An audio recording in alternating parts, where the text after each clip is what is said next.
Vous cherchez à découvrir le yoga sans pression ni jugement? Bienvenue à notre cours de yoga complet et gratuit, créé et animé par Lily Mika en exclusivité pour ABC Talk. Ici, pas besoin d'être souple, ni de performer. Découvrez le yoga décomplexé, une approche qui casse les codes, adaptée à tous les corps, tous les âges, tous les niveaux. L'accent est mis sur l'écoute de soi et sur l'adaptation des postures à votre morphologie, et non l'inverse. Rejoignez-nous pour un moment de bien-être, où l'essentiel, c'est d'être à l'écoute de soi. Inscrivez-vous dès maintenant en cliquant sur le lien situé en haut à droite de l'écran, ou dans la description de la vidéo, et vivez l'expérience du yoga en toute simplicité.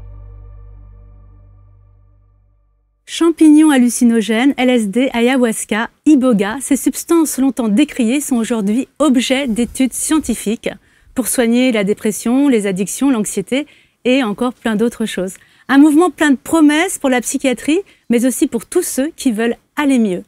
Bienvenue dans cette émission consacrée à la renaissance des psychédéliques. Bienvenue dans les virtuoses de l'hypnose.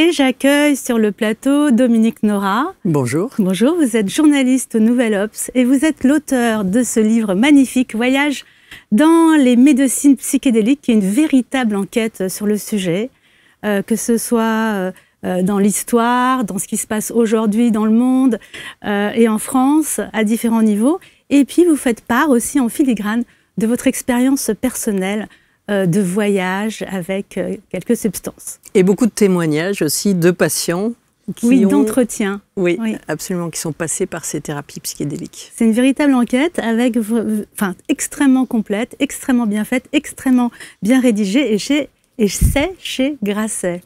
Merci d'être avec nous. Merci beaucoup. Vincent Verrouz, vous êtes ethnobotaniste et vous êtes le président de la Société des psychédéliques francophones.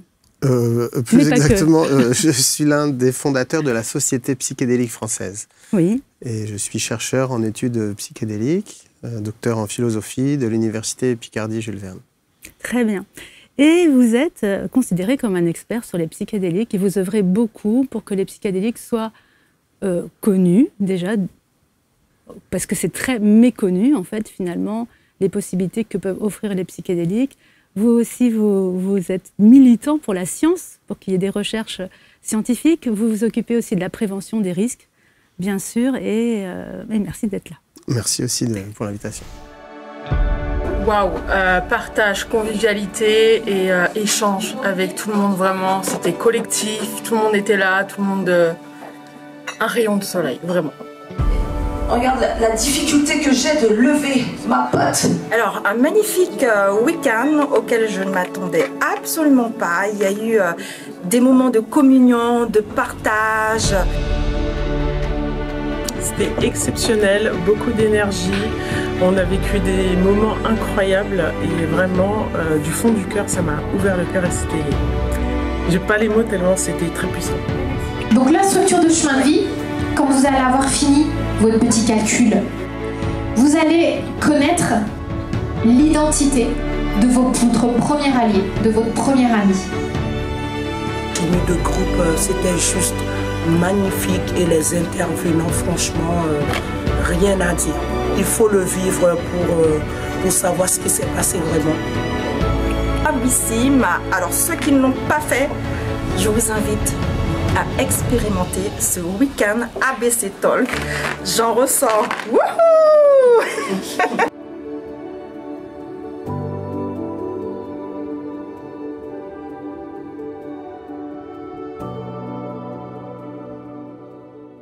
Alors voilà, quand on veut faire une émission sur les psychédéliques, quand on dit je vais faire une émission sur les psychédéliques, tout de suite on dit mais c'est de la drogue, attention, qu'est-ce que tu fais, c'est n'importe quoi, ces substances sont extrêmement dangereuses et j'ai l'impression qu'il y a une espèce de confusion, on met tout dans le même sac, on confond héroïne, LSD, cannabis. Est-ce qu'on peut faire une petite présentation pédagogique en disant que les psychédéliques sont évidemment associés aux drogues et c'est interdit d'en faire la promotion et d'en consommer et d'en détenir peut-être, mais en même temps que c'est différent des drogues addictives et Qui peut faire cette présentation? Amstramgram. Je t'en prie, Dominique. Non, c'est-à-dire que toutes ces drogues, en fait, sont des substances qui ont été interdites dans les années 70, comme soi-disant sans intérêt thérapeutique, potentiel même dangereux ou addictif. Or, tout ça, en fait, concernant les psychédéliques, est devenu faux. Et la science a prouvé qu'au contraire, il pouvait y avoir un intérêt thérapeutique. Donc, c'est tout l'objet du livre et des essais cliniques nombreux, des 300 essais cliniques sur la planète. Et elles ont, en fait, pas du tout de potentiel addictif chimiquement, même s'il peut y avoir des addictions d'usage, mais contrairement, par exemple, à l'héroïne ou aux opiacés qui sont ultra addictifs. Donc, en fait, il faudrait revoir la classification à la lumière de la science qui avance sur ces psychédéliques. Je ne sais pas si, Vincent, tu veux ajouter quelque chose. Je suis parfaitement d'accord et je dirais aussi qu'il faudrait peut-être se méfier du mot drogue. Je pense qu'il serait préférable de parler de substances psychoactives parce qu'en arrivant tout à l'heure dans les studios, on m'a proposé de la drogue aussi, sous la forme d'un café, qui est une substance dont on peut être dépendant. La dépendance à la caféine est documentée médicalement. C'est un psychotrope. On ne boit pas du café parce que c'est délicieux. Donc je pense qu'il faut regarder psychotrope par psychotrope. Quels sont les risques? Il y a l'alcool qui est un psychotrope très très connu en France, c'est très consommé, et qui fait 41 000 morts par an, mais qui n'est pas interdit. Alors, justement, pour le grand public qui nous regarde, est-ce qu'on peut avoir la liste des psychédéliques? Enfin, on ne va pas faire peut-être une liste trop complète, mais on parle de psilocybine, donc des champignons hallucinogènes. Oui, il n'y a pas vraiment de définition très stabilisée de ce que c'est qu'un psychédélique, mais le terme a été inventé par un psychiatre britannique qui s'appelle Humphrey Osmond pour qualifier les effets de la mescaline et du LSD. Par la suite, on a utilisé ce terme psychédélique, disons classique, pour regrouper des substances qui chimiquement sont relativement proches et qui provoquent une expérience psychologique relativement analogue, comme la psilocybine, c'est-à-dire le principe actif des champignons hallucinogènes, le LSD, la diméthyltryptamine qui est le principe actif de l'ayahuasca, la mescaline, le principe actif de cactus hallucinogène américain. Voilà. Et par extension, on a pu qualifier de psychédéliques d'autres substances comme la MDMA, le principe actif de l'ecstasy, qui n'a pas le même effet, pas le même mode d'action, pas les mêmes indications. Et certains mettent même la kétamine, un anesthésiant ou un antidépresseur, ou encore le cannabis dans cette classe. Donc c'est sûr que ça demande un petit effort de précision. En tout cas, dans mon association, on parle de psychédélique au sens psychédélique classique. Donc en fait, on a quand même, là on vient de citer quand même la MDMA, le cannabis, la kétamine, comme des substances qui sont associées aux psychédéliques, mais qui ne sont pas des psychédéliques parce qu'elles sont neurotoxiques aussi, ou elles peuvent créer une dépendance, qui n'est pas le cas des autres substances. En fait, non, ce ne serait pas vraiment la question de la toxicité qui fait qu'on est un psychédélique ou pas. La définition même de psychédélique fait l'objet toujours de débats. Mais les substances que j'ai citées, LSD, psilocybine, mescaline, DMT, ont toutes en commun de se fixer sur le même type de récepteur de la sérotonine. Donc on peut les mettre à part pour leur mode d'action pharmacologique, si vous voulez. Et on peut dire que toutes ces substances, en fait, mettent la personne qui est en use dans un état modifié de conscience ou élargi, ça dépend comment, du point de vue, mais c'est aussi ça leur trait commun. Et c'est ça qui rejoint un petit peu l'hypnose, et c'est pour ça que vous êtes dans cette émission qui s'appelle Virtuose de l'hypnose, qui parle finalement de transe au sens large. Quand on prend ces substances, qu'est-ce qu'on connaît comme état modifié de conscience? Alors évidemment, j'imagine qu'il y a autant d'usagers que d'expériences, mais pour quelqu'un qui ne sait pas du tout ce que c'est, comment on pourrait expliquer ce qui se passe en fait? Combien de temps est-ce qu'on dispose? Non, mais c'est vrai que c'est extrêmement subjectif. Et moi, je suis un peu une débutante, mais j'ai eu quelques expériences. Et je veux dire, entre la MDMA et l'ayahuasca, que j'ai testé tous les deux, ça n'a rien à voir comme voyage. On a de toute manière un peu une altération de la notion du temps, des perceptions et surtout des émotions. Et moi, je trouve que le plus intéressant, finalement, c'est que les émotions, les tripes et ce qu'on a dans le cœur remontent et que le mental, au contraire, est mis en sourdine. Et on a vu, par ailleurs, par l'imagerie médicale, qu'il y a certains réseaux neuronaux qui étaient effectivement endormis et d'autres connexions neuronales, une espèce de plasticité qui se faisait dans le cerveau. Et c'est ça qui peut avoir un effet thérapeutique positif. Donc on vit une expérience, c'est-à-dire qu'on a des sons, des images, images, on plonge comme dans une espèce de cinéma en 3D. C'est quoi qui se passe? Ça dépend de la substance. Oui, ça dépend de la substance, ça dépend de la dose. Et la chose peut-être la plus intéressante, ça dépend du contexte dans lequel la substance est prise. Selon que la substance est prise seule, dans un environnement stable, prévisible, l'expérience va être tout à fait différente si vous la prenez en groupe, dans un environnement chaotique. Et l'expérience peut être tout à fait différente avec une musique différente. Et même d'une fois sur l'autre, avec exactement les mêmes paramètres, ça peut être encore différent. Mais ce qu'on peut au moins décrire pour les psychédéliques classiques, donc par exemple quelqu'un qui prendrait une dose suffisamment forte de champignons hallucinogènes, peut s'attendre à une modification de ses perceptions sensorielles, y compris de celles auxquelles on ne pense pas toujours, comme la proprioception, la thermoception, mais en tout cas l'ouïe, la vue, le goût, le toucher peuvent être modifiés, avec éventuellement des phénomènes de synesthésie. Il peut y avoir une intensification des émotions, des souvenirs enfouis qui remontent, une imagination qui déborde. Et là, je cite un biologiste qui m'est cher, qui est le professeur Roger M, qui a participé à la découverte des champignons hallucinogènes du Mexique dans les années 1950.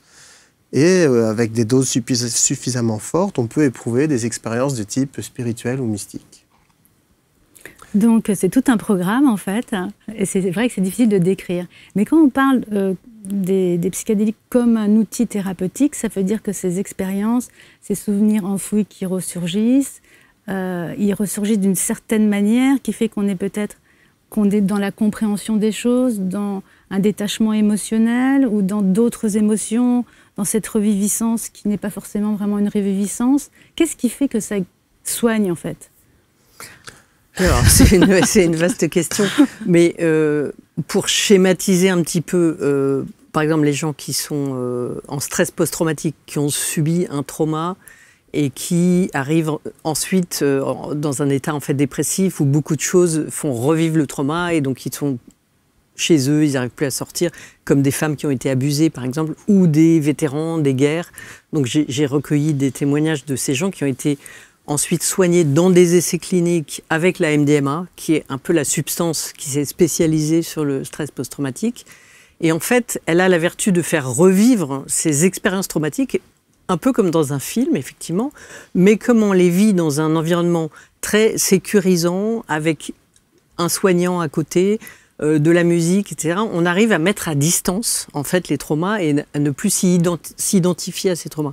Donc c'est un peu ce que m'ont raconté ces patients. Et moi-même, quand j'ai pris de la MDMA, au contraire, on n'est pas coupé de ses émotions, on est baigné dans ses émotions, mais comme c'est la drogue à la fois de l'amour et de l'estime de soi, on se sent vraiment bien. Et je dirais qu'on pense à ces traumas ou à ces problèmes ou à ces soucis de manière complètement différente. Et on arrive à les mettre à distance de manière définitive, si c'est suivi ensuite d'une psychothérapie, de soins, etc.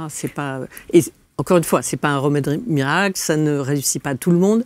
C'est une piste intéressante en santé mentale. Donc voilà un petit peu, en tout cas, une idée de ce qui peut se passer avec les MDMA.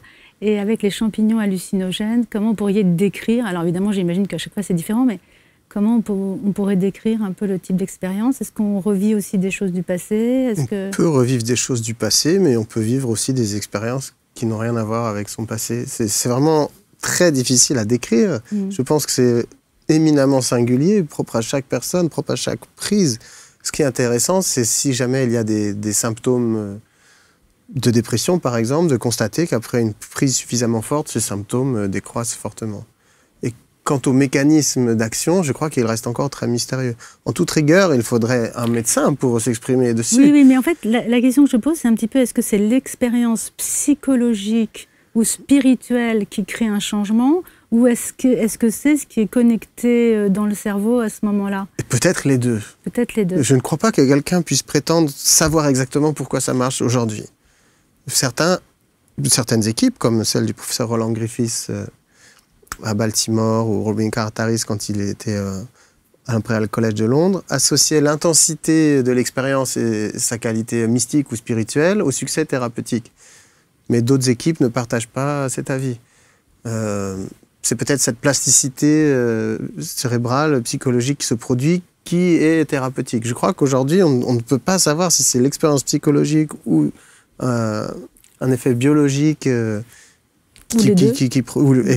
certainement. Ou le cadre encore. Probablement les deux.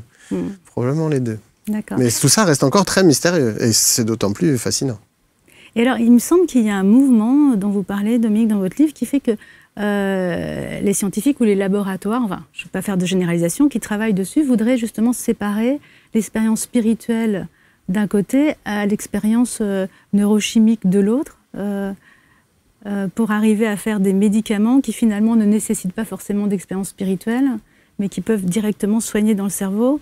Oui, il y a des équipes qui travaillent en fait sur la synthèse de substances apparentées psychédéliques, avec l'idée qu'il suffira que ça s'attache à certains récepteurs du cerveau pour en faire en fait un médicament au sens strict du terme, et avec souvent des buts assez, on va dire, mercantiles ou spéculatifs. Et ils disent ce sera mieux accepté si les gens n'ont pas d'images terrorisantes ou de frayeur, etc. Mais il y a beaucoup d'autres gens qui disent non, les effets subjectifs et éventuellement spirituels ou mystiques de l'expérience font partie du soin.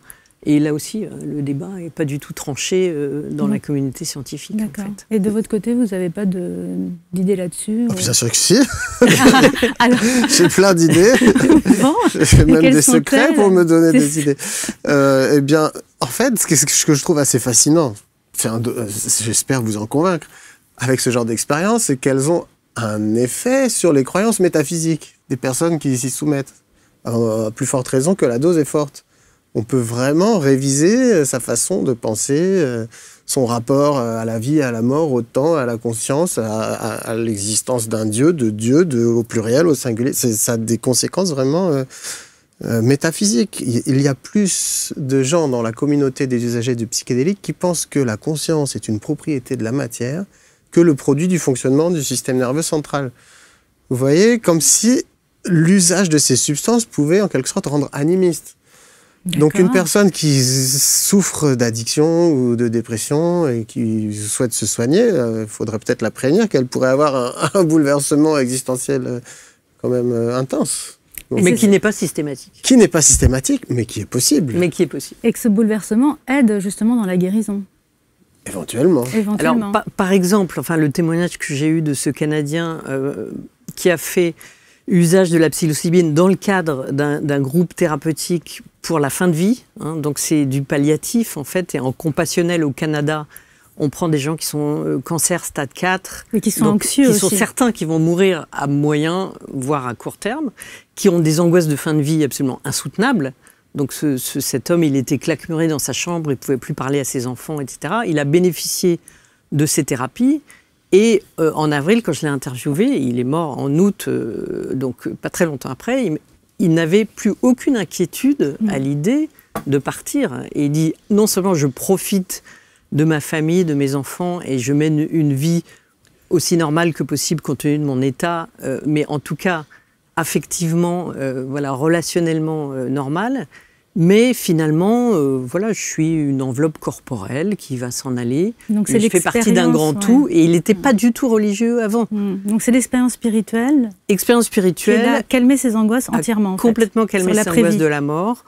Et donc c'est une indication, le palliatif, qui peut en compassionnel être vraiment intéressante pour les psychédéliques et qui est explorée dans beaucoup de pays, notamment, le Canada est assez avancé là-dessus. Auprès de quelles substances, du coup, pour les soins palliatifs ? Des champignons, c'était de la psilocybine. Et là aussi, en thérapie de groupe, ce qui est intéressant, parce qu'ils réunissent des gens qui ont les mêmes angoisses et donc qui peuvent aussi s'épauler les uns les autres, parler de leur vie, de la mort. Et ce témoignage était vraiment un des plus poignants que j'ai pu recueillir. Et au moment où, en France, on parle de suicide assisté, de fin de vie, etc., on peut aussi se dire, mais pourquoi pas donner aux gens qui sont en fin de vie la possibilité de bien la vivre. Puis j'allais plus loin. Oui, bien Pourquoi sûr. réserver cette expérience aux personnes en fin de vie ? Non, mais je dis que c'est...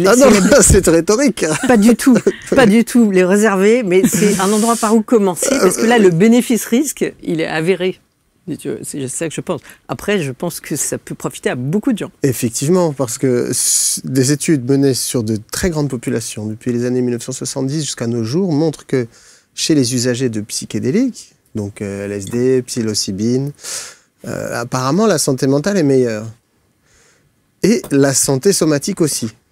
Pour des raisons peut-être de changement dans l'hygiène de vie ou des choses comme ça. Mais je pense que ce sont des expériences qui peuvent être profitables aussi aux personnes en bonne santé.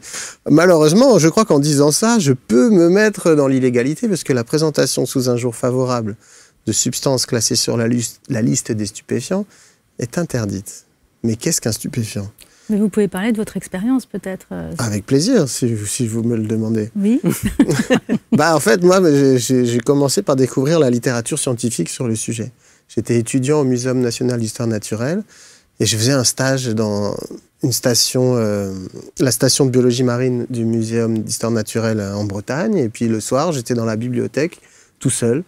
Et j'ai commencé à farfouiller un petit peu, quoi. Et en tirant des tiroirs, j'ai commencé à trouver des documents. J'ai poussé une porte et j'ai trouvé un meuble rempli de cartons dans lesquels j'ai découvert, à ma grande stupéfaction, de la littérature scientifique qui documentait la découverte des champignons hallucinogènes du Mexique dans les années 1950 par les époux Wasson, qui est un couple états-unien qui ont fondé l'ethnomycologie, et le professeur Roger Haim, directeur du Muséum national d'histoire naturelle. Donc moi, ça m'a passionné.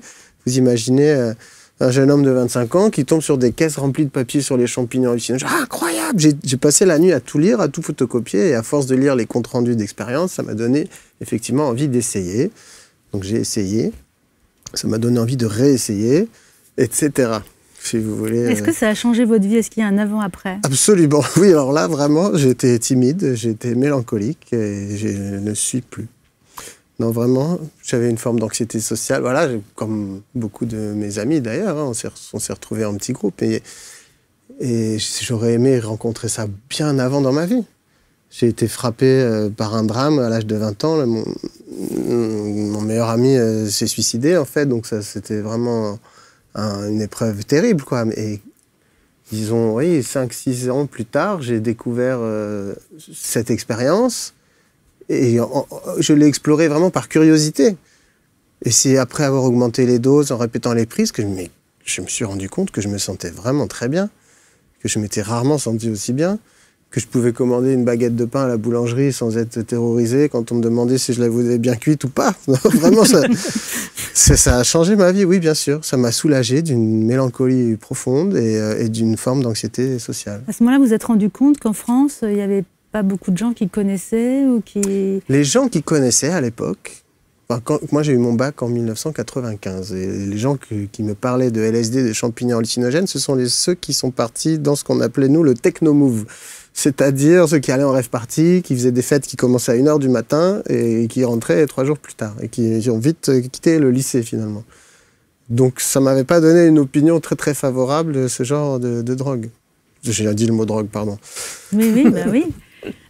Mais donc ma première rencontre, c'était d'abord, ça m'a l'air dangereux. Mais quand j'ai découvert par après la littérature scientifique, médicale, je me suis dit, bah non, en fait, ça m'a l'air tout à fait safe. Donc j'avais une petite balance, j'avais mes différentes espèces de champignons, j'ai fait des expériences prudentes et j'ai augmenté progressivement les doses. Et sincèrement, je ne le regrette pas.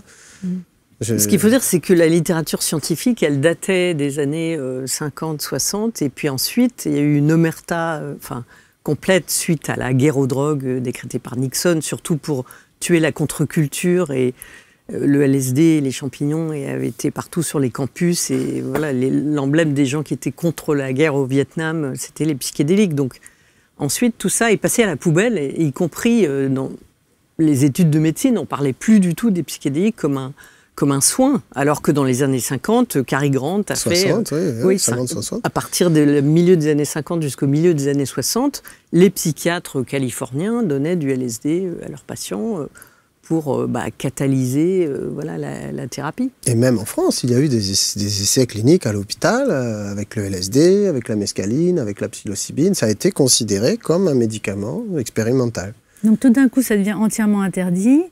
Et là, depuis 20 ans, il y a de nouveau ce mouvement qui a été très timide en France, que vous avez encouragé que les scientifiques fassent des études. Effectivement. Donc est-ce que c'est bien parti en France? La France est toujours un petit peu en retard. Elle a été pionnière. Mais dans les années 50? Oui, ouais, même avant, si on parle de mescaline. Mais on s'y prenait pas forcément de la meilleure manière, comme les historiens ont pu l'établir. Effectivement, mais il y a aujourd'hui des essais cliniques en France ou des projets de recherche avec ces substances. Donc c'est probablement une thérapeutique d'avenir. Dominique, vous nous parlez dans votre livre de ce qui se passe en Oregon. Est-ce que vous pouvez nous raconter? Oui, alors en fait, les États-Unis ont été peut-être le pays qui a le plus financé cette renaissance, entièrement sur fonds privés, souvent des milliardaires de la Silicon Valley ou de la finance ou des fondations familiales. Et ce qui se passe aux États-Unis, c'est qu'il y a une libéralisation progressive, mais pas forcément thérapeutique. Par exemple, en Oregon et dans le Colorado maintenant, ils ont ouvert des centres d'expérimentation de la psilocybine, mais où ils n'ont pas le droit de soigner. Donc il n'y a pas de psychiatre ou de psychologue. Il y a des gens qui sont formés à accompagner le voyage psychédélique, mais c'est pour l'expérimentation. Ils n'ont pas le droit de dire on soigne les gens, bizarrement. Alors que le modèle suisse, au contraire, avec des gens qui nous ressemblent plus, puisqu'il y a aussi une petite dérive spéculative aux États-Unis, où ces centres, ils s'ouvrent pour beaucoup, essentiellement pour faire de l'argent et pas pour faire du bien aux gens. En Suisse, en revanche, ces substances sont utilisées en santé mentale, à l'hôpital et en cabinet privé, avec des accords des autorités médicales, patient par patient, substance par substance. Donc on dépose un dossier en disant voilà, ils disent voilà, j'ai tel patient qui a une dépression résistante, on a essayé des antidépresseurs, on a essayé de l'hypnose, etc. Il y a eu récidive toujours, il est résistant à tout ça. Est-ce que je peux, pendant 1 an, lui donner de la MDMA ou de la psilocybine ou du LSD? Et quelquefois, ils font pendant 3 ans une succession de toutes ces thérapies. Alors, à chaque fois avec des psychothérapies. Hein. C'est pas le médicament qui soigne, c'est pas la substance chimique elle-même. C'est plus un accélérateur dans un cadre de suivi psychothérapeutique. Et bon, moi j'ai recueilli pas mal de témoignages de patients suisses qui ont été sauvés par ces thérapies. Alors moi, ce que j'ai là, c'est un modèle beaucoup plus proche du nôtre, qui est dans le cadre public de la santé mentale. Mais c'est au cas par cas, donc c'est pas un phénomène de masse. C'est pas... il y a quand même maintenant des centaines de Suisses qui ont bénéficié de ces thérapies, à l'hôpital de Genève, dans les CHU, en Suisse alémanique, où ils étaient même un peu précurseurs. Même chez des médecins libéraux. Et en privé, y compris en thérapie de groupe, des psychiatres utilisent ces substances. Ils sont venus former les Français, justement, grâce à Vincent. Bravo Vincent. Merci, avec plaisir. Mais puis-je rebondir sur quelque chose que Dominique a dit, c'est sur les fonds privés qui ont permis le redémarrage de la renaissance psychédélique aux États-Unis. Oui. Et dans une certaine mesure aussi en Angleterre. C'est assez difficile de financer des recherches scientifiques. Et personnellement, donc, je collabore avec des chercheurs en psychiatrie, je collabore aussi avec une fondation médicale. Donc s'il y a des milliardaires, des millionnaires, des gens très fortunés qui nous écoutent et qui souhaiteraient s'investir, qu'ils prennent contact avec moi, parce que je saurais faire en sorte de les mettre en relation avec des fondations qui sont prêtes à soutenir la recherche, en particulier sur des indications extrêmement importantes comme la dépression, les addictions ou la réhabilitation post-cancer.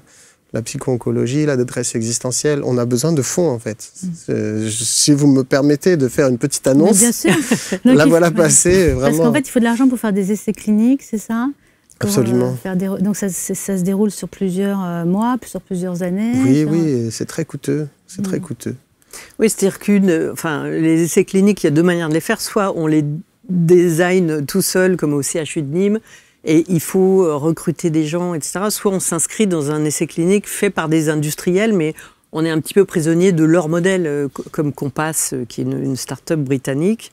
Les essais cliniques actuellement à Sainte-Anne et à la Pitié-Salpêtrière contre la dépression, c'est avec Compass. En revanche, au CHU de Nîmes, Amandine Luquien, c'est la designer son essai clinique, mais qui du coup portait que sur 30. C'est de la psilocybine contre l'addiction à l'alcool. Et donc, ça a porté sur 30 patients et ces résultats commencent à sortir et sont très, très prometteurs. C'est-à-dire beaucoup moins de rechutes et de récidives. Et qu'est-ce qui se passe après, donc, quand il y a une étude qui est menée, qui est très prometteuse, pour arriver sur le chemin de la légalisation, en fait, j'imagine qu'il y a plein d'étapes à franchir. Ces substances ne sont pas interdites pour la recherche médicale, en fait. D'accord. Donc la légalisation, c'est un autre problème, une autre question. Les personnes en bonne santé devrait-elle avoir le droit de faire usage ou de vivre ces expériences? Ça, c'est une question qu'on peut poser, hein, chez mon idée. Mais déjà, elles peuvent rentrer à l'hôpital en tant que soin, ce qui n'est pas le cas. C'est-à-dire l'étude clinique, c'est quelque chose de très, avec un protocole très précis, qui filtre beaucoup à l'entrée, où on prend que une soixantaine de personnes ou une centaine de personnes. Alors que les gens qui sont en impasse thérapeutique en santé mentale, je trouve, devraient en priorité avoir accès à ce type de thérapie qui a prouvé en Suisse qu'elle pouvait sauver des gens qui, autrement, peuvent se suicider. Enfin, absolument. Sont dans un état psychologique Mais terrible. le modèle suisse, il faut être en échec thérapeutique pour bénéficier de ce genre de traitement. Et il y a une étude relativement récente qui a montré que 2 prises de psilocybine faisaient un peu mieux qu'une prise quotidienne d'un antidépresseur couramment prescrit, avec beaucoup moins d'effets secondaires désagréables. Donc pourquoi faudrait-il attendre d'être en échec thérapeutique avec des antidépresseurs conventionnels pour qu'on propose... parce que s'il ne s'agit pas de prendre un médicament psychotrope très fort tous les jours, c'est 1, 2 ou 3 prises. C'est un modèle tout à fait différent. Oui, moi, je peux témoigner du fait que 2 pilules de MDMA à 1 an de distance, donc, vous voyez, bon, donc qui est le principe actif de l'ecstasy, mais accompagné par un psychothérapeute, ont changé complètement mes relations à moi-même et partant aux autres, et en fait m'ont changé la vie. Enfin, c'était après 2 deuils familiaux, donc ça m'a permis de dépasser ces deuils, mais non seulement ça, de avoir un regard, une estime de moi complètement différente, et partant d'être beaucoup plus heureuse. Ce qui ne fait pas de mal à personne. Ah, absolument. On le souhaite à tout le monde. Hein. On le souhaite à tout le monde, exactement. Et bon, mais ça ne réussit pas tout le monde. Il faut aussi dire, ça ne marche pas systématiquement, etc. Mais ça peut faire du bien à beaucoup de gens, qu'ils soient malades ou qu'ils ne soient pas malades. Alors donc ce cadre thérapeutique, moi ce que j'ai compris, c'est que le voyage dure plusieurs heures, enfin en fonction, j'imagine, de la dose que l'on peut prendre, et puis aussi de la réaction singulière de chaque personne. Et donc il y a de la musique qui aide au voyage, et donc il y a un thérapeute qui accompagne tout du long. Et donc il y a ce cadre-là, c'est le set and setting, c'est ça? Et il y a aussi l'intention avec lequel on le fait, c'est-à-dire est-ce qu'il y a une importance par exemple, quand les gens viennent en séance d'hypnose, ils ont un objectif, moi ce que je veux c'est ça. Est-ce que là il y a un objectif ou c'est global, ou on fait confiance à une conscience supérieure, à sa propre intelligence supérieure? Comment ça se passe?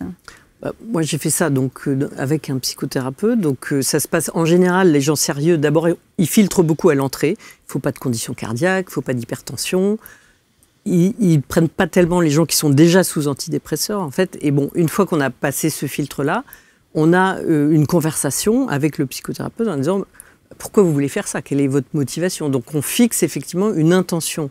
Après, on fixe une date pour le voyage à proprement parler qui peut durer 6, 8 heures, voire plus, si c'est du LSD, 10 heures. Bon, je ne l'ai pas testé. Et ensuite, il y a ce qu'on appelle l'intégration. Une semaine après, on reparle avec le psychothérapeute pour voir les enseignements qu'on peut tirer de son voyage.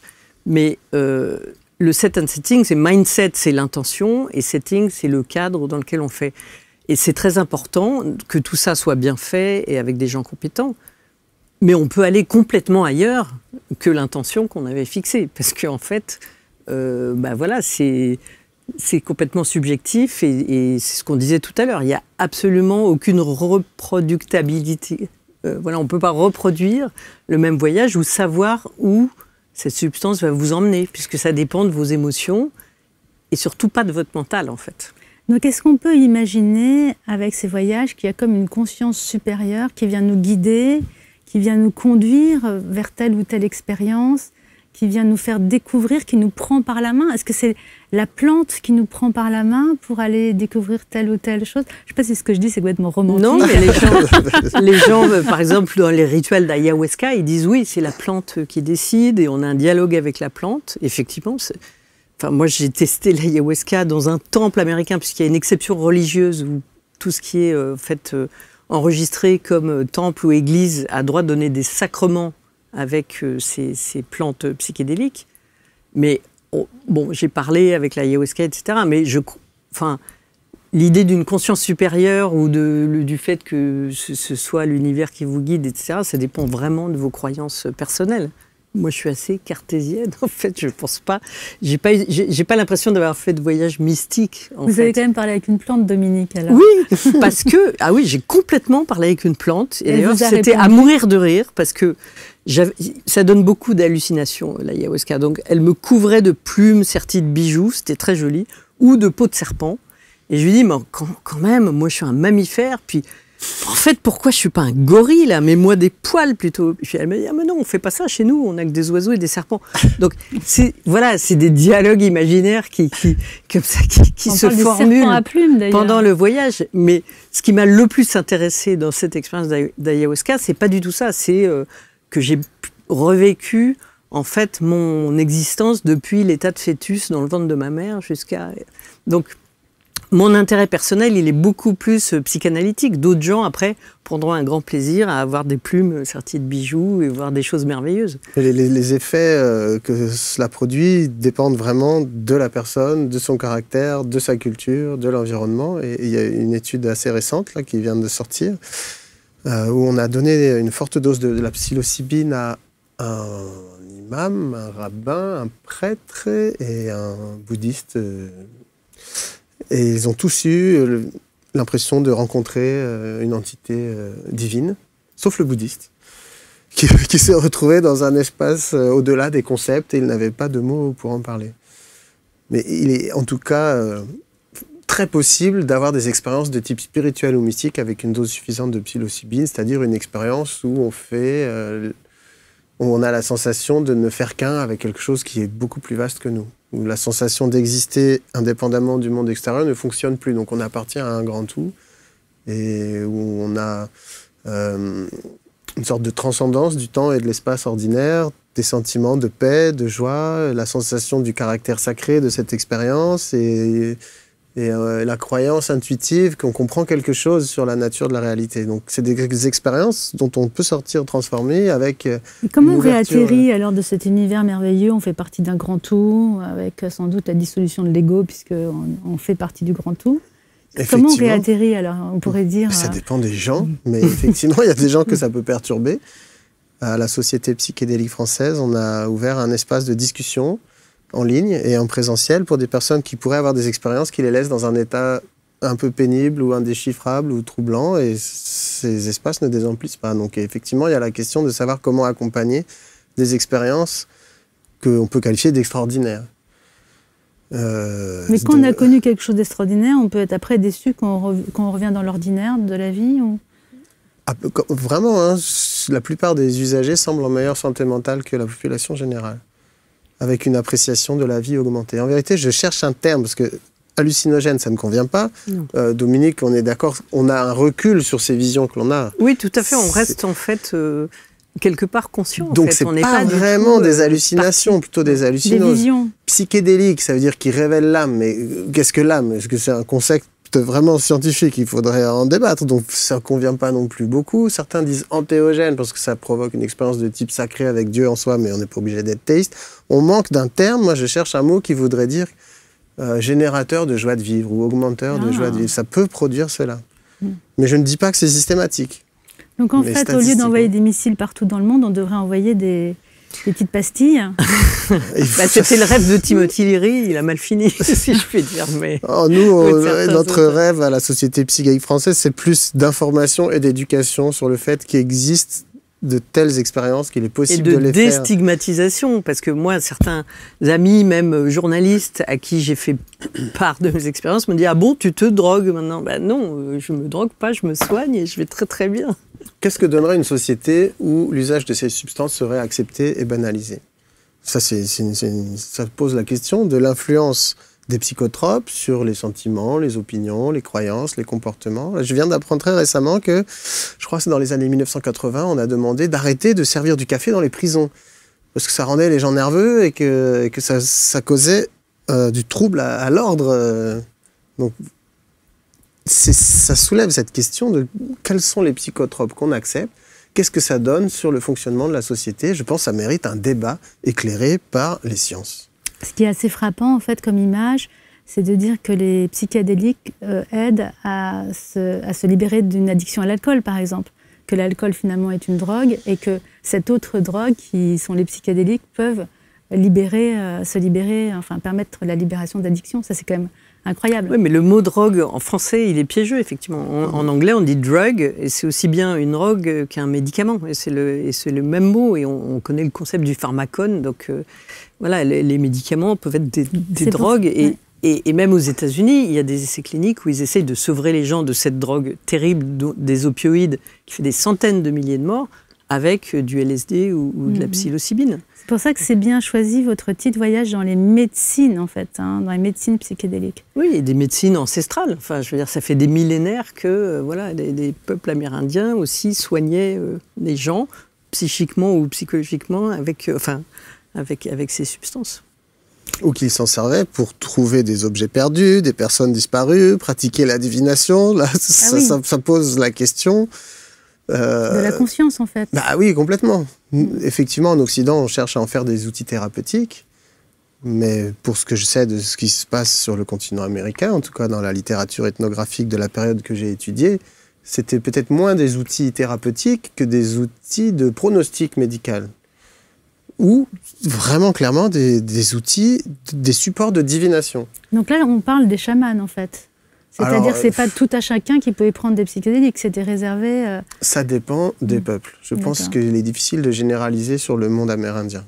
Et personnellement, je préfère réserver le terme chaman au peuple de Sibérie. D'accord. Parce que c'est un mot d'origine tungouse, je crois, et il ne se qualifie pas, avant que l'Occident vienne parler de chaman et participer à la création de centres touristiques fondés sur l'absorption d'ayahuasca ou de champignons, ce n'étaient pas nécessairement les termes qui étaient employés par les populations locales. Donc alors la population locale pouvait, tout à chacun, éventuellement pouvait prendre des substances. Ça dépend des peuples. Oui. Ça dépend des sociétés et ça dépend aussi certainement des époques.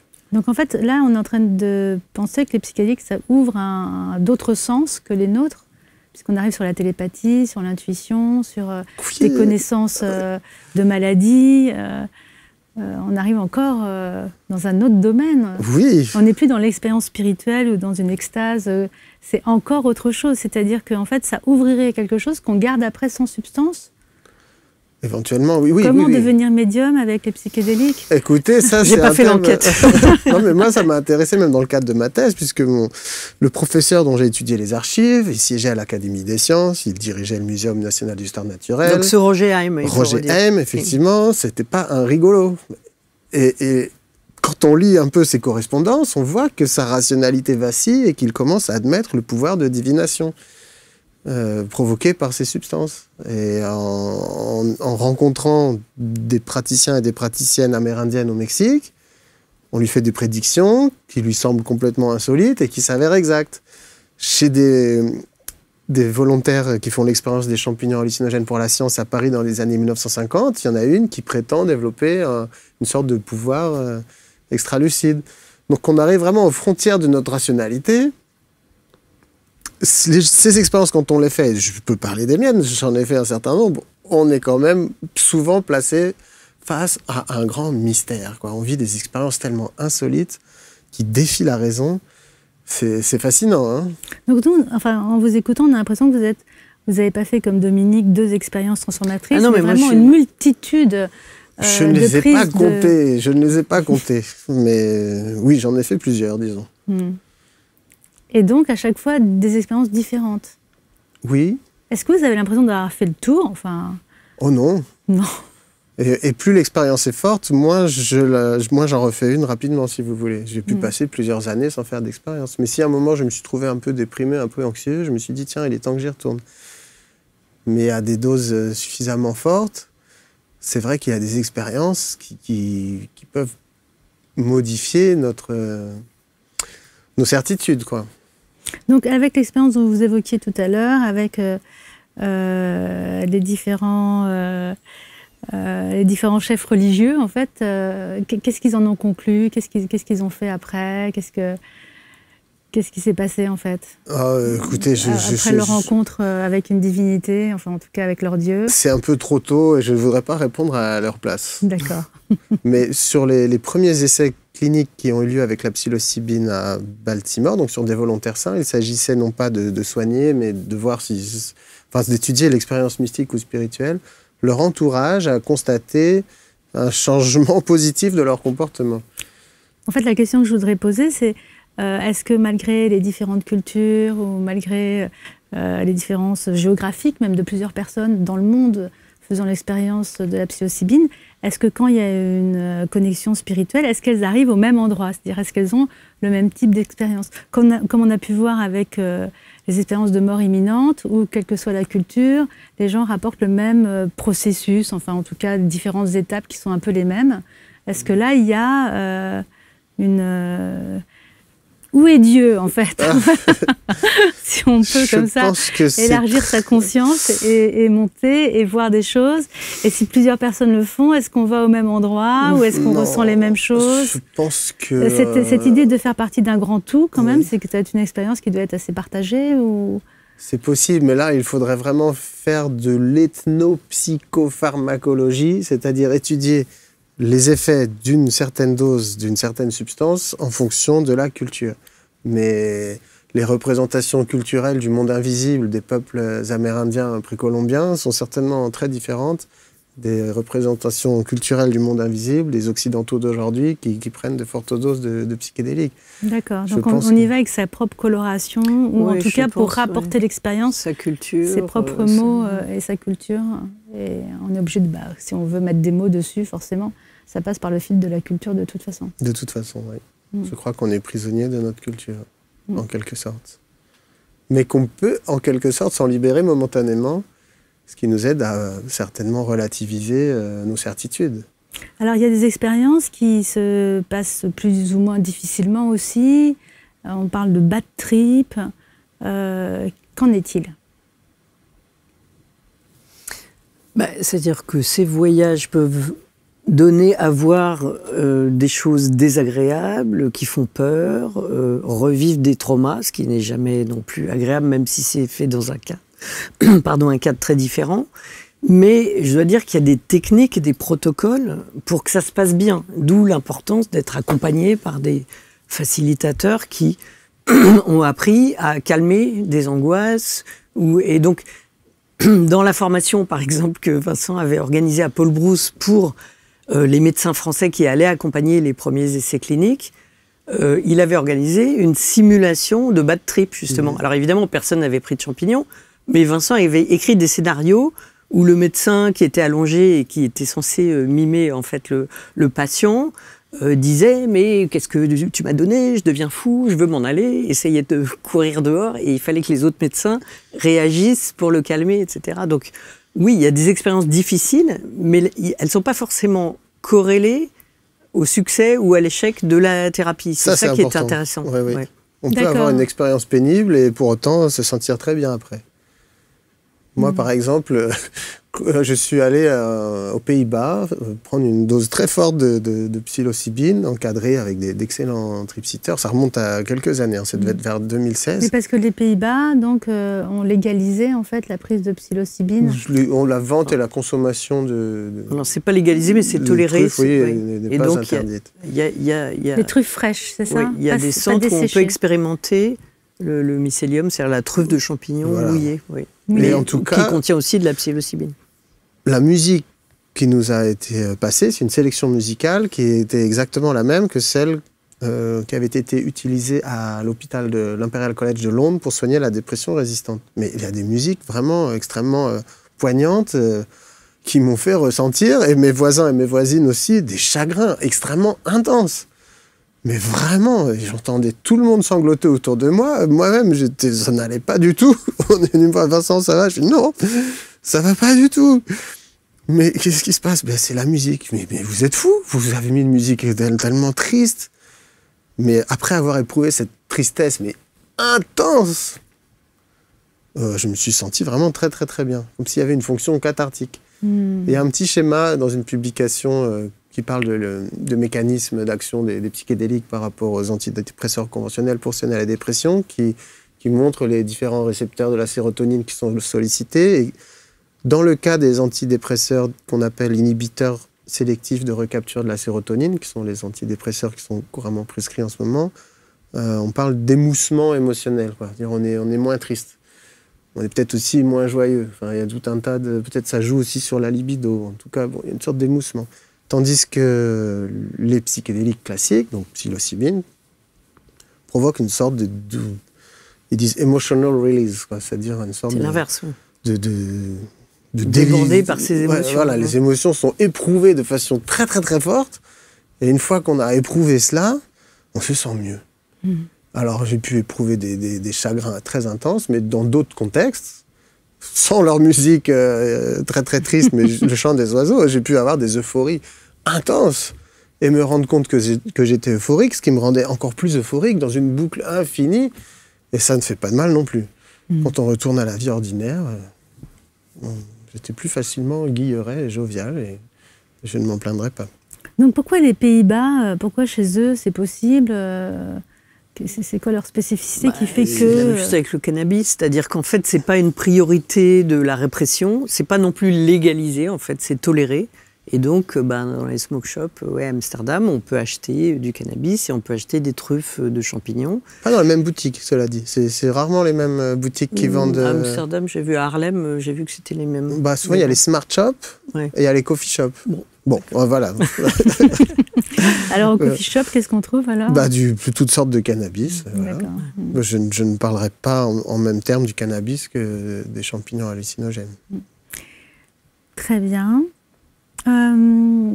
Alors, l'émission se termine dans 10 minutes. Vous avez lancé un appel aux milliardaires. Et aux millionnaires aussi. Aux millionnaires aussi, d'accord. Est-ce qu'il y a autre chose que vous voulez dire, en fait, sur ce sujet? L'appel, il faut aussi le lancer aux autorités de santé, aux responsables politiques, aux élus, de manière à ce que ces sujets ne soient plus tabous. Enfin, ils étaient complètement tabous. Ils sont en train de sortir un petit peu de ce tabou parce que un petit groupe de psychiatres et d'addictologues français, très bravement et avec beaucoup d'énergie et de courage, se sont lancés dans les études cliniques. Mais on a 10, 15, 20 ans de retard sur les anglo-saxons, on va dire, dans l'exploration scientifique de ces substances. Et donc, je pense qu'il est vraiment urgent, en fait, qu'on rattrape notre retard parce que ça peut être une solution, et il faut parler quand même de la crise de la santé mentale. Enfin, je veux dire, c'est le mal du siècle, il y a 300 millions de personnes sur la planète en dépression, il y a un suicide toutes les 40 secondes. Les jeunes, il y a encore eu un avertissement des autorités de santé, prennent des antidépresseurs comme des bonbons, je dirais. Enfin, et depuis le Covid, ça s'est aggravé, notre psychiatrie est dans un état terrible. Les jeunes qui vont aller faire des études de médecine ne veulent pas prendre psychiatrie. Donc, alors qu'il n'y a jamais eu autant de besoins. Donc on a une piste d'innovation intéressante, explorons-la vraiment, et mettons de l'argent, mettons des moyens, mettons de l'énergie. Or, en France, quand on dit psychédélique, on entend que le ministère de l'Intérieur, la répression, c'est interdit, c'est une drogue, soit la culpabilisation des usagers, et j'ai pas vu un ministre de la Santé parler de pistes intéressantes sur les psychédéliques. Michel Barnier a dit... Oui, non mais... Merci, ça fait plaisir. Et alors, je voudrais faire un appel quand même pour une initiative citoyenne européenne qui s'appelle Psychedelic Care, C-A-R-E. Et donc, il faut signer, parce qu'ils cherchent à recueillir 1 million de signatures de citoyens européens d'ici début 2026, pour justement encourager l'Europe à mettre davantage de moyens. Il y a déjà un petit budget de 6,5 millions quand même d'euros pour des expérimentations essais cliniques des psychédéliques dans différents pays européens, mais plus sur les douleurs chroniques, en fait, liées à des maladies qui peuvent être mortelles. Donc voilà, mais il faut multiplier cette science et ces essais cliniques de manière à ce que, ces psychédéliques, ces thérapies, cette médecine psychédélique entre à l'hôpital et dans le privé, et pourquoi pas dans la société civile, mais de manière encadrée, contrôlée, pour que tout le monde soit en sécurité. Quel plaisir de t'entendre, Dominique, parce que c'est précisément ce que la Société psychédélique française défend depuis 2017. Mais si jamais, ce que je voudrais rajouter, on a donné envie aux gens qui nous ont écoutés d'essayer, on a aussi cette responsabilité de les inciter à la plus grande prudence. Ces expériences peuvent être déstabilisantes, elles peuvent être aussi... proposés par des gens qui sont mal intentionnés ou pas formés. Ou avec des substances frelatées. Donc, c'est important de réduire les risques. C'est pourquoi, à la Société psychédélique française, on a produit un manuel de réduction des risques. On a produit aussi des recommandations pour des gens qui, de toute façon, voudraient essayer et se confier à des thérapeutes clandestins, d'essayer de faire une sorte de checklist. Donc on peut trouver ça sur le site? Oui, oui, bien sûr. Ou écrire directement à la Société psychédélique française. Voilà. Très bien. Alors, en vous écoutant, on a l'impression que ça peut soigner, guérir, enfin apporter du mieux-être, mais dans beaucoup de domaines. On parlait des soins palliatifs, on parlait des addictions à l'alcool, on parlait de la dépression, on parlait des stress post-traumatiques. Désordres alimentaires aussi. Désordres alimentaires, anorexie, boulimie. On parlait des TOC aussi, enfin on n'en a pas parlé, mais je sais qu'il y a des études qui sont là-dessus. On a l'impression que c'est un côté universel en fait. Donc ça veut dire que, si je comprends bien, il y a des études qui sont spécialisées dans tel ou tel domaine, mais finalement ces voyages dans la conscience... la face cachée de la conscience. La face cachée de la conscience font du bien à tous les niveaux en fait. Mais pas à tout le monde et pas systématiquement, mais ont le potentiel d'eux, oui, bien sûr. C'est un truc énorme en fait, c'est un truc énorme. Mais oui. Qui peut changer le monde. Oui. Ben voilà, merci. Ça peut être une révolution. Oui, oui, c'est possible. En tout cas, ça vaudrait le coup de l'étudier pour s'en assurer, pour trancher. Donc ça, c'est que la science qui peut nous le dire. Bah, ça doit passer par beaucoup plus d'études, effectivement, sur des cohortes de gens aussi plus variés, parce que souvent les études cliniques, bah, c'est toujours le même type de gens. Il y a beaucoup de questions sur quelle substance, sur quelle justement maladie ou pathologie. Il y a encore énormément d'inconnus, mais la piste, elle est tellement intéressante et le sujet, il est tellement riche, comme on a vu, de questions à la fois historiques, métaphysiques, scientifiques, médicales.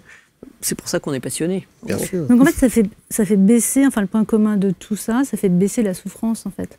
Ça fait baisser la souffrance psychologique, la souffrance mentale, la souffrance existentielle. Oui, je dirais aussi que c'est une meilleure connaissance de soi-même. C'est-à-dire, moi, c'est ce que j'ai ressenti, c'est que ces voyages, c'est une manière de se débarrasser de ce que l'éducation, les parents, le contexte, la société, tout ça, ou le monde professionnel plaque sur vous. Donc, c'est une manière de retrouver son moi profond, son moi intérieur. Enfin, et sa liberté pour moi, pour moi, ça a été vraiment un catalyseur, un accélérateur de psychothérapie incroyablement puissant. Et la science, effectivement, c'est une bonne façon de mieux connaître les choses, me semble-t-il. Et c'est la seule manière de le faire accepter par des autorités aussi de santé ou des autorités politiques. C'est-à-dire que si on dit ah ben, croyez-nous, ça marche et il y a plein de témoignages, ça ne va pas. Le problème, c'est que pour l'instant, et je crois que tu ne vas pas me contredire, les essais cliniques dans les règles de l'art, en double aveugle, c'est-à-dire à la moitié des gens on donne un placebo, l'autre moitié on donne le principe actif, et puis voilà, tout ça n'est pas très formaté pour les psychédéliques parce que c'est assez facile de savoir si on a pris un placebo ou si on a pris la substance psychoactive. Et que donc le double aveugle, ça ne marche pas très bien. Par ailleurs, ça demande beaucoup de gens, comme on l'a dit, pour surveiller un patient qui voyage pendant 6 à 8 heures. Imaginez dans un service psychiatrie des infirmières. Et ceux qui ont reçu le placebo, une personne qui espère recevoir donc ce traitement apparemment très efficace et qui reçoit le placebo, il peut être aussi encore plus déprimé de ne pas avoir eu la chance d'avoir le principe actif. Donc là, on est en train d'inventer des façons de faire en sorte que ceux qui ont eu le placebo, ce soit garanti qu'ils puissent aussi plus tard avoir le principe actif. Sinon, ça pourrait aggraver leur souffrance psychologique. C'est-à-dire, même dans un essai clinique, je n'ai pas eu de chance puisque j'ai eu le placebo. Ah oui, donc de toute façon, oui, effectivement, le placebo pose question parce que s'il y a 0 voyage, il ne se passe rien, on est dans son état de conscience ordinaire, on s'en rend compte quand même qu'il n'y a rien qui bouge, quoi. Effectivement. Et puis, bon, là, la MDMA donc, a failli être autorisée aux États-Unis pour soigner le stress post-traumatique. Mais une des difficultés, c'est que l'autorité médicale, la Food and Drug Administration, en fait, elle est juste habilitée à juger d'une molécule. Et là, c'est une molécule dans le cadre d'une psychothérapie.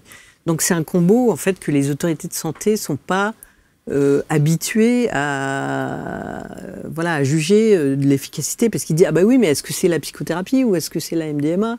Est-ce que c'est la molécule ou l'accompagnement le succès, oui. Ou les deux. Donc c'était aussi une des difficultés pour l'approbation de ces traitements. Donc on a l'impression que ça peut changer le monde, mais qu'il y a de grandes chances que ça ne se fasse pas finalement. non, ça peut pas. Parce que dans les années 70, il y a eu cette ouverture, cette possibilité des essais cliniques, et finalement tout s'est refermé en fait. Oui, mais là c'est une renaissance. Et il y a vraiment la quantité de savoir produit sur les psychédéliques est largement plus importante que dans les années 1960. Il n'y a plus un congrès de psychiatrie ou d'addictologie où on ne parle pas de l'espoir que suscitent ces molécules psychédéliques. Donc on peut être raisonnablement optimiste sur l'arrivée de nouvelles façons de soigner. Donc alors quand on fait ses études de médecine et on se spécialise en psychiatrie, du coup on est amené à prendre des substances pour se tester sur soi-même, comme c'était à l'époque de Stanislav Grof, où tout le monde essayait le LSD en fait dans les laboratoires. Et je ne crois pas que l'usage pédagogique des psychédéliques soit inscrit dans le cursus universitaire. Pas tout de suite, mais plus tard, pourquoi pas. En Suisse, il est possible de recevoir de la kétamine, donc encore une autre substance, dans un but pédagogique, justement dans le cadre de la formation des personnes qui accompagneraient ce genre d'expérience. Oui, puis ça, c'est une question aussi qui traverse les milieux des soignants. C'est faut-il ou pas avoir pris soi-même des psychédéliques pour bien soigner des gens dans le cadre de protocoles de soins aux psychédéliques. Donc les avis sont partagés. Donc l'abondement de la science, des essais cliniques, de l'argent qu'il faut pour mener ces études, il y a aussi, il y a aussi vers où on veut aller. C'est-à-dire quel serait le modèle idéal. On parlait de, évidemment, soigner toutes les pathologies, bien sûr, mais aussi un usage plus courant, une éducation là-dessus. Et ça serait quoi le modèle? Est-ce que le modèle, ça serait comme dans les Pays-Bas, où on peut aller acheter une substance? Est-ce que du coup, le cannabis sera interdit parce que toxique, mais à la place, il y aurait les champignons hallucinogènes? Ça serait quoi le modèle en fait? Ça dépend du degré si on est très libertarien ou plutôt... Pourquoi libertarien? Libertaire ou juste... Libertaire, oui. Pas forcément. Et voilà, Rick Doblin, qui a mené justement la MDMA presque au bord de l'approbation, lui imagine que oui, il faudrait des centres où les gens, de manière très accessible et bon marché, pourraient expérimenter. Comme le parachutisme, par exemple. Au lieu d'aller à bowling, en fait, on va au... Et pourquoi pas? Par exemple, le parachutisme. Vous ne pouvez pas sauter d'un avion comme ça, quoi. Il vous faut un moniteur, il faut d'abord certainement qu'on vous fasse un petit questionnaire ou apprendre à piloter un avion. Vous avez certainement un questionnaire de santé. Eh bien, on devrait encadrer de la même façon, d'une façon raisonnable, raisonnée, les prises de psychédéliques en dehors du contexte médical aussi. Mais moi, je n'ai pas vraiment un modèle à proposer, mais je propose au moins qu'on en discute avec des experts de la dangerosité de ces substances, mais des éthiciens, des spécialistes en sciences politiques, des spécialistes de droit, des droits des individus aussi à être libres d'explorer leur imagination. Parce que je ne sais pas combien de temps il nous reste, mais il y a tout un domaine dont on n'a pas parlé, c'est cette espèce de stimulation de l'imagination qui me semble absolument nécessaire.